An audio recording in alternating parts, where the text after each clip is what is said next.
here to talk about a topic that is near and dear to many people. And this man right here is Mike Ledarsic from Movies Unlimited.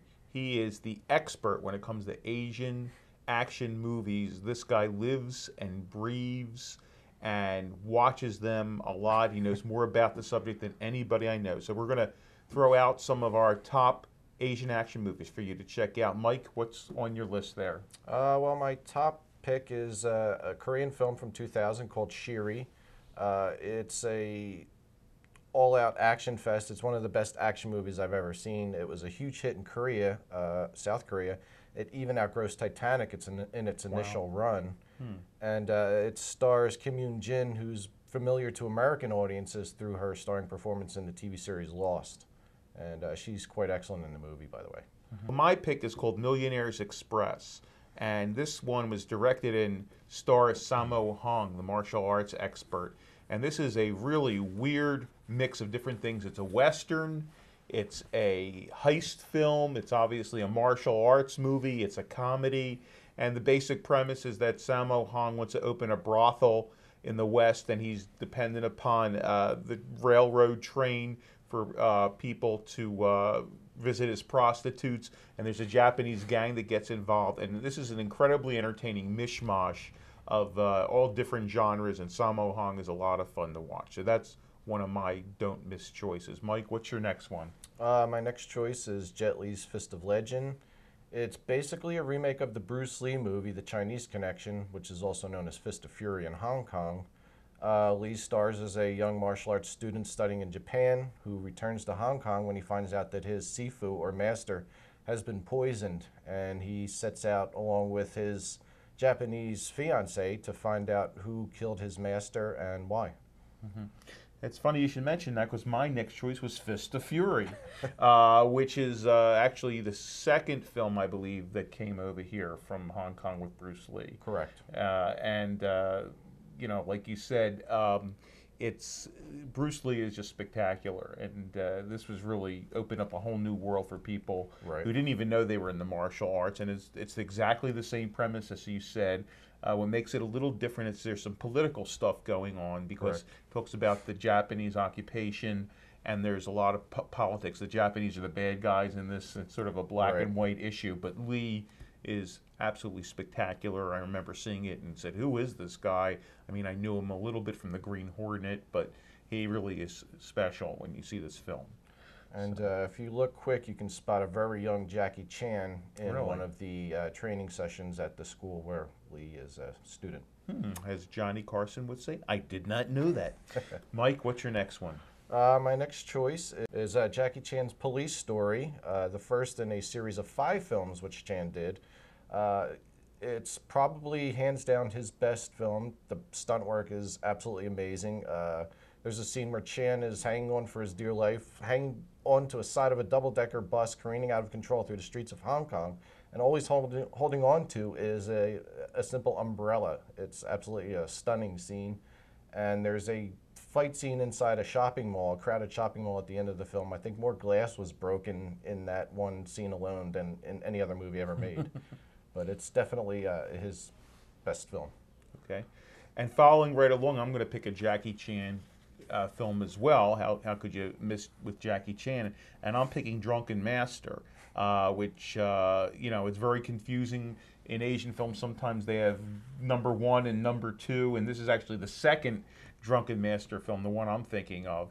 And essentially, this shows Jackie Chan and his influences. Bruce Lee, Buster Keaton, Charlie Chaplin. He's just not a one-trick martial arts artist. He uses incredible stunts and high comedy, incredible dexterity for the action sequences. And this movie's a lot of fun. I would say it's a good introduction to Jackie Chan, you know, if you want to see a movie. And he learns how to do this Drunken Master style that's really actually pretty funny, where he's sort of like a drunk guy who's beating the heck out of people. Right. Okay. What's your next choice, Mike? My next choice, unfortunately, is a film that has yet to be released here in the United States. Really? It's 2000's Battle Royale, directed by a legendary director named Kinji Fukasaku. It's based on a novel. It was then a manga or comic book in Japan. It was a huge smash hit. I think the level of violence is what keeps it from being released here in the United States. It's a story of a not too distant future set Japan where juvenile crime has gotten so out of control that the Japanese government has decided to create a program called Battle Royale, where they take a group of high school students and put them on a desert island and force them to fight amongst one another and to the death, and they have 3 days in which to do so. This is an incredible film, I have to say. I mean, there's talk about an American remake of it, but they won't let the original out. I mean, Right. it's a joke, really. And wasn't there quite a bit of controversy surrounding the Columbine incident and this film somehow? Exactly. I think that's one of the concerns as to why they haven't released it here in the United States. They're maybe worried that there might be some people who take it a little too literally and try and reenact some of the scenes in the movie. I think that's why it hasn't been released. Okay. My next choice is another violent film. Well, we're talking about action movies after all, and it's called The Killer.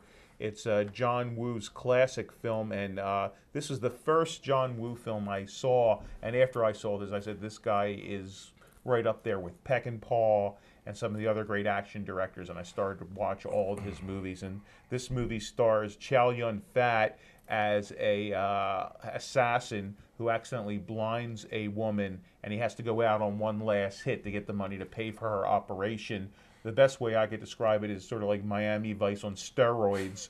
It's got incredible shootouts, incredible action, and you could tell that John Woo really is totally in control of the medium, and Chow Yun-fat is just so cool. He's such a cool guy in this film. And you're a fan of The Killer, too? It's probably my favorite John Woo film. Hence, that's the shirt. Exactly. Right? That and Hard Boiled are probably my two favorites of his. Okay. And do you have another choice? My last choice is a Chow Yun-fat movie from 1987 called City on Fire. It was the film that Quentin Tarantino more or less borrowed the story of for the movie Reservoir Dogs. I can't believe Quentin would borrow anything from anybody. Well, I don't know if I'd say borrow. It's more like whole-scale plagiarism, but... Whoa, Quentin, don't come after us. It's basically the same story as Reservoir Dogs. Chow Yun-fat plays a deep undercover cop who infiltrates a gang of jewel thieves and gets in way over his head. Its entire sequences really from this movie were borrowed by Quentin Tarantino for Reservoir Dogs.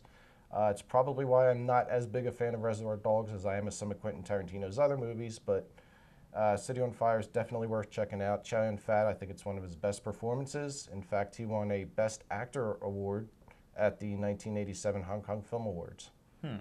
So that's definitely, I actually saw kind of like a shot-by-shot breakdown in a British magazine between Reservoir Dogs and this, and the similarities are just striking. Yes, so. More than coincidence. Yes.